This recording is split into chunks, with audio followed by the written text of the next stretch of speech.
तो J Thomson का atomic model देखते हैं। तो थॉमसन के एटॉमिक मॉडल में मेन पॉइंट क्या था? डिस्कवरी ऑफ इलेक्ट्रॉन, जो अभी तक किसी ने प्रपोज नहीं किया था। तो थॉमसन ने जो एक्सपेरिमेंट्स किए थे उसमें उन्होंने कैथोड रे ट्यूब का इस्तेमाल किया था। ठीक है, कैथोड रे ट्यूब। तो यहाँ पे अपन ने एक कैथोड रे ट्यूब का डायग्राम बनाया हुआ है। अच्छा, इस ट्यूब से आप फैमिलियर हैं इन द सेंस कि जब अपन ने फोटो इलेक्ट्रिक इफेक्ट जो डिस्कस किया था, तो वहाँ पे भी जो आइंस्टीन ने अपने एक्सपेरिमेंट्स में जो ट्यूब को यूज़ किया था वो कैथोड रे ट्यूब ही थी। ठीक है, तो इसका सेटअप बेसिकली यही है कि एक है ना, एक ग्लास सिलेंडर है ना, ग्लास ट्यूब है, जिसमें से हम एयर प्रेशर को वेरी कर सकते हैं, है ना, वैक्यूम लेवल तक भी पहुंचा सकते हैं, है ना, हमारे रिक्वायरमेंट के अनुसार उसमें प्रेशर वेरी कर सकते हैं। और प्रेशर हम कहाँ से वेरी करते हैं? ये वाल्व जो मैंने बना रखा है, इसको बेसिकली बोलते हैं वैक्यूम पंप। इसका काम ये है कि इस चेंबर में से ये एयर को, है ना, बाहर निकाल सकता है या अंदर छोड़ सकता है और प्रेशर को रेगुलेट कर सकता है। ठीक है। अच्छा, इस ट्यूब के दोनों एंड्स पे, है ना, ये मेटालिक प्लेट्स हैं और हमने एक सर्किट से इनको जोड़ा हुआ है। यहाँ पे एक बैटरी सोर्स अपन ने लगा रखा है ना, पोटेंशियल डिफरेंस सोर्स है। तो बैटरी का नेगेटिव एंड जिस प्लेट के साथ में ज्वाइंट है, उस प्लेट को हम क्या बोलते हैं? उस प्लेट को हम कैथोड बोलते हैं। और प्लेट का जो एंड बैटरी के पॉजिटिव साइड से जुड़ा हुआ है, उसको हम क्या बोलते हैं? एनोड बोलते हैं। अच्छा, अभी जो ऑब्जर्वेशंस अपन जो डिस्कस करेंगे वो जे थॉमसन के एक्सपेरिमेंट करने के पहले ही अलग अलग साइंटिस्ट ने अलग अलग टाइम पे, है ना, ऑब्जर्व कर ली थी। ठीक है, जे थॉमसन ने बेसिकली उन ऑब्जर्वेशंस को एक्सप्लेन किया कि इसमें हो क्या रहा है। तो साइंटिस्ट ने क्या किया कि इस चेंबर में जैसे कोई गैस भर दी, ठीक है, और उसके प्रेशर को जो है वो वेरी किया। तो सपोज हम यहाँ पे इस चेंबर में हाइड्रोजन गैस को भर देते हैं।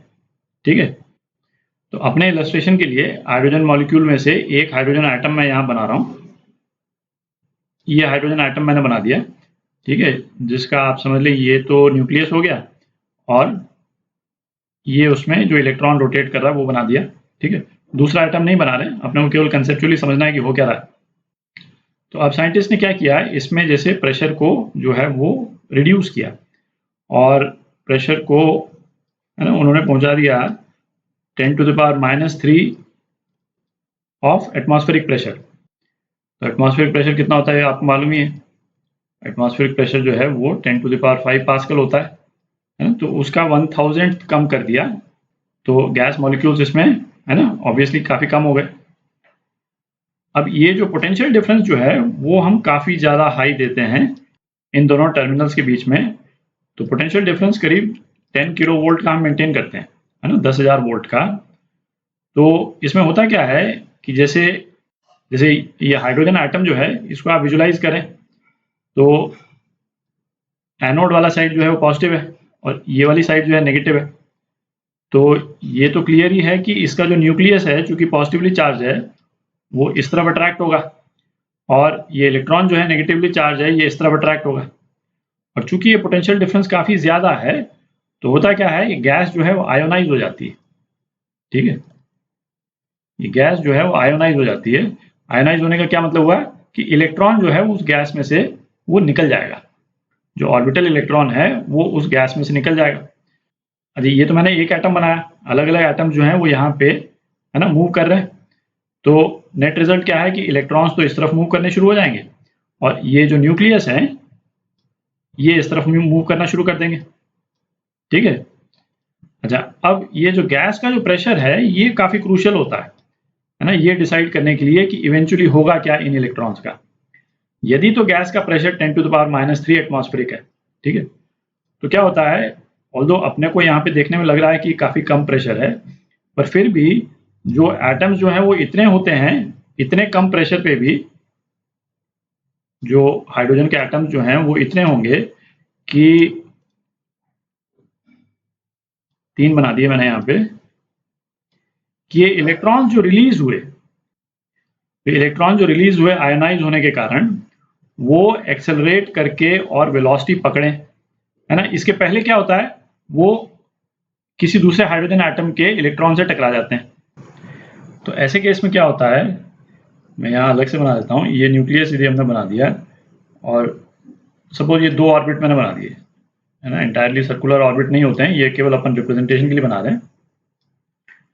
तो इस केस में क्या हुआ कि सपोज इस वाले इलेक्ट्रॉन पे कोई दूसरा इलेक्ट्रॉन आकर के टकराता है, ठीक है। तो ये इलेक्ट्रॉन जो है वो ऊपर के ऑर्बिट में चला जाएगा। ये अभी आप अपन जब बोहर्स मॉडल करेंगे तो वहां पे काफी डिटेल में इसको पढ़ेंगे कि इलेक्ट्रॉन एक्साइट होकर के ऊपर के ऑर्बिट में चला गया, एटम को छोड़ करके कहीं नहीं गया, है ना, अभी भी एटम के इन्फ्लुएंस में ही है, एक ऊपर वाले ऑर्बिट में चला गया। और जब ये इलेक्ट्रॉन वापस लौटता है ऑर्बिट में तो क्या होता है, इलेक्ट्रोमैग्नेटिक वेव को रेडिएट करेगा, बेसिकली लाइट को रेडिएट करेगा, डिपेंडिंग ऑन किस ऑर्बिट में गया है ना। इलेक्ट्रोमैग्नेटिक जो रे है उसकी फ्रीक्वेंसी वेरी करती है ना, कभी विजिबल स्पेक्ट्रम में दिखाई देगी, कभी विजिबल स्पेक्ट्रम में कोई जरूरी नहीं है कि दिखाई दे। तो इतना प्रेशर जब होता है 10⁻³ एटमॉस्फेरिक, तो शॉर्ट पॉइंट क्या है कि इलेक्ट्रॉन जो है वो एनोड पहुंचने के पहले ही दूसरे एटम से टकराएंगे और ये फिनोमेना होना शुरू हो जाता है, ठीक है। तो इससे क्या हो रहा है, बेसिकली ये इलेक्ट्रोमैग्नेटिक रेज जो है वो रिलीज होने शुरू हो जाती है। तो ये पूरा ट्यूब जो है ना ग्लो करता है। अच्छा, अब क्या यदि हम इस प्रेशर को और घटा दें 10⁻³ एटमॉस्फेयर से, सपोज हमने 10⁻6 एटमॉस्फेयर कर दिया, है ना, तो क्या होगा उसको देखते हैं। तो जब प्रेशर इतना कम हो जाता है तब क्या होता है कि ये जो इलेक्ट्रॉन जो निकला है ना एटम में से, अब इसको टकराने के लिए दूसरे एटम्स नहीं मिलते हैं, तो अब ये एक्सेलरेट होता है, ठीक है। तो ये एक्सेलरेट होकर के जो है वो एनोड में पहुंचेगा, ज्यादा से ज्यादा इलेक्ट्रॉन्स जो हैं वो एक्सेलरेट होकर के अब एनोड पे पहुंचते हैं, ठीक है। तो एक तो जो है वो एक करंट सेटअप हो जाएगा। यदि यहाँ पे हम एक एमीटर लगा देते हैं, ठीक है, तो एमीटर जो है वो एक रीडिंग देगा, फ्लक्चुएट करेगा, क्योंकि इलेक्ट्रॉन्स जो हैं वो यहाँ तक पहुंच रहे हैं ज़्यादा से ज़्यादा। अच्छा, दूसरा क्या होगा कि ये जो गैस का जो न्यूक्लियस है ना, ये पॉजिटिवली चार्ज है, वो जा करके कैथोड पे टकराएगा और कैथोड पे टकरा करके वो इतनी एनर्जी से टकराता है कि कैथोड से भी इलेक्ट्रॉन्स जो हैं वो रिलीज होते हैं, ठीक है। तो इलेक्ट्रॉन रिलीज होने के 2 तरीके हो गए। क्या, एक तो जो कैथोड पे जो न्यूक्लियस टकरा रहा है पॉजिटिवली चार्ज, उसके कारण इलेक्ट्रॉन निकल रहा है वो, और एक जो गैस के ऑर्बिट से इलेक्ट्रॉन वैसे ही खींच करके निकल गया इस पोटेंशियल डिफरेंस के कारण, ठीक है। तो 2 सोर्स हो गए। तो इतने कम प्रेशर में क्या है, एक आप देख रहे हैं एक स्टेडी स्ट्रीम जो है इलेक्ट्रॉन्स की, वो यहाँ से कैथोड से एनोड की तरफ जो है वो कॉन्टिन्यूसली मूव करती है। अच्छा, ये जो फिनोमेना जो अपन ने अभी डिस्क्राइब किया कि गैस के ऑर्बिट से इलेक्ट्रॉन्स निकल रहे हैं, न्यूक्लियस इधर जा रहा है, इलेक्ट्रॉन इधर जा रहे हैं और इस तरह से सर्किट पूरा हो रहा है, ये तो हमको अभी मालूम है। जिस टाइम पे साइंटिस्ट जब ये एक्सपेरिमेंट कर रहे थे उस टाइम पे उनको नहीं मालूम था। उनको बस केवल एक चीज दिख रही थी। क्या दिख रहा था कि सर्किट में जो है वो करंट एस्टैब्लिश हो गया है। इसका मतलब ये बात तो क्लियर है कि चार्जेस जो है वो मूव कर रहे हैं। अच्छा, चार्ज किस फॉर्म में मूव कर रहा है इसका कोई आइडिया नहीं था, क्योंकि इलेक्ट्रॉन तो उस टाइम तक डिस्कवर हुआ ही नहीं था। ये मैं थॉमसन के पहले जिन लोगों ने ये एक्सपेरिमेंट्स किए थे मैं उनकी बात कर रहा हूँ। तो ये इस करंट को एक्सप्लेन करने के लिए, है ना, मेन चीज क्या है, हमको तो केवल ये करंट नजर आ रहा है, अंदर क्या हो रहा है वो तो नजर आ ही नहीं रहा, ठीक है। तो इस करंट को एक्सप्लेन करने के लिए, है ना, अलग अलग साइंटिस्ट ने अलग अलग जो है वो पॉस्टुलेट्स दिए। जैसे कुछ साइंटिस्ट ने कहा कि ये चार्ज्ड एटम्स हैं, है ना, जो ये मूव कर रहे हैं चार्ज एटम्स हैं, है ना। कुछ ने कहा कि ये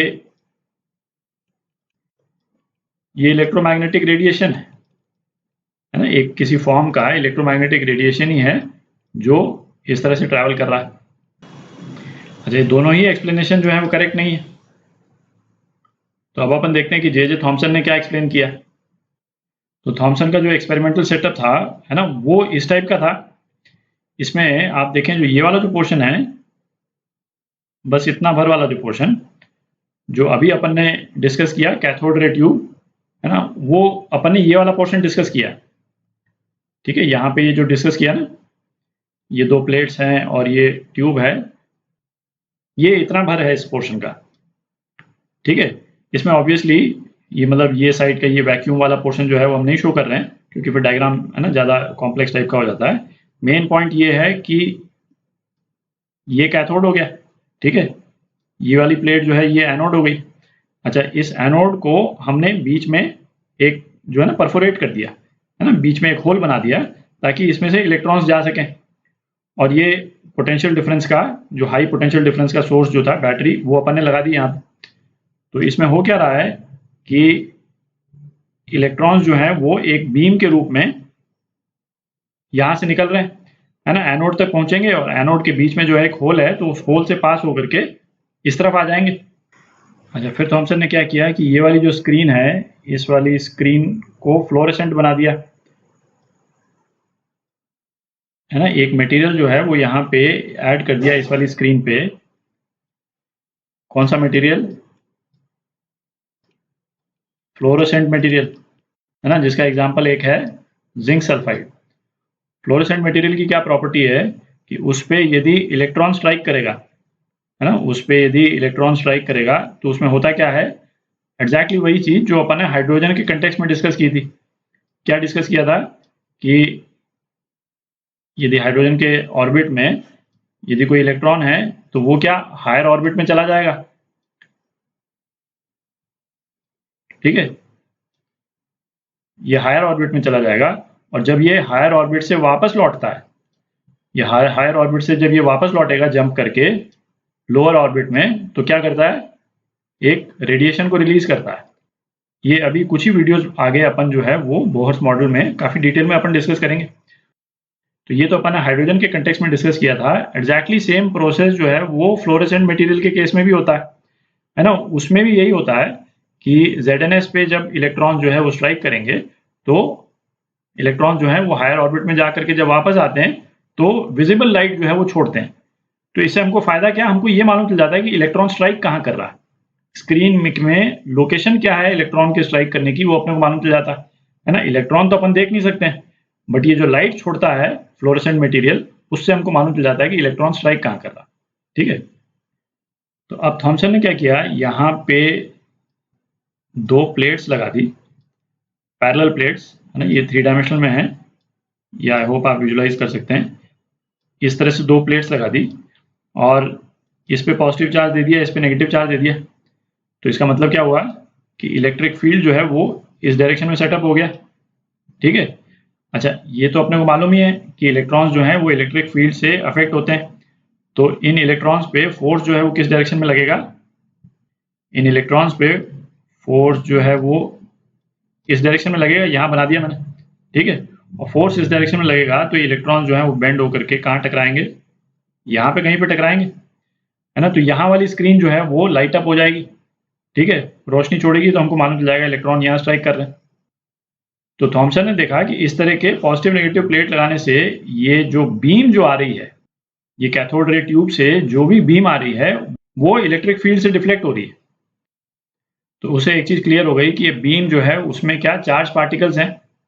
तो फिर थॉमसन ने क्या किया, इसी रीजन में, है ना, जहां पे इलेक्ट्रिक फील्ड के कारण डिफ्लेक्शन हो रहा है, एक मैग्नेटिक फील्ड भी लगाई। और मैग्नेटिक फील्ड किस डायरेक्शन में लगाई, इनटू द स्क्रीन, ठीक है, इस डायरेक्शन में मैग्नेटिक फील्ड लगाई। तो ये आप राइट हैंड थंब रूल यदि लगाएंगे, है ना, तो यदि तो ये पार्टिकल्स पॉजिटिवली चार्ज होते तो इन पे इस मैग्नेटिक फील्ड के कारण फोर्स ऊपर के डायरेक्शन में लग जाता। और चूंकि ये इलेक्ट्रॉन्स हैं तो मैग्नेटिक फील्ड के कारण फोर्स जो है किस डायरेक्शन में लगेगा, अपोजिट डायरेक्शन में लगेगा, ठीक है।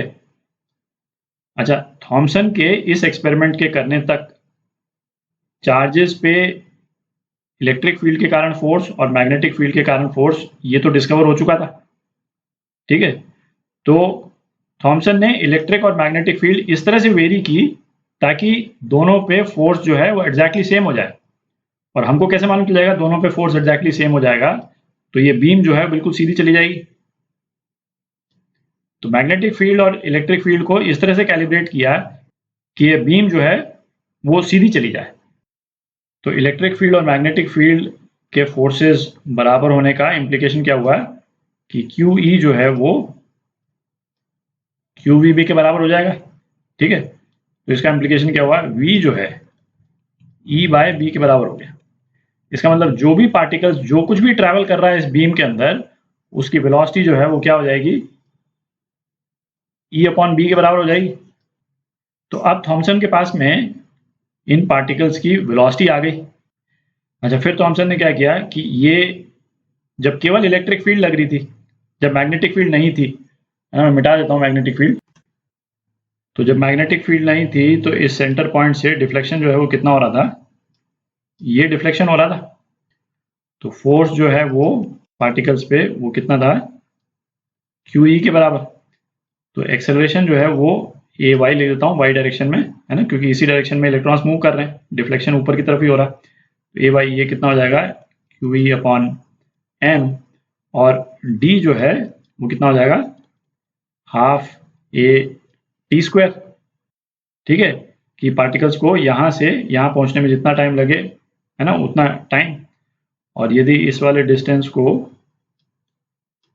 मैं D बोल देता हूँ, कैपिटल D बोल देता हूँ, तो ये टाइम कितना हो जाएगा, D अपॉन ये वेलोसिटी जो अपन ने निकाली।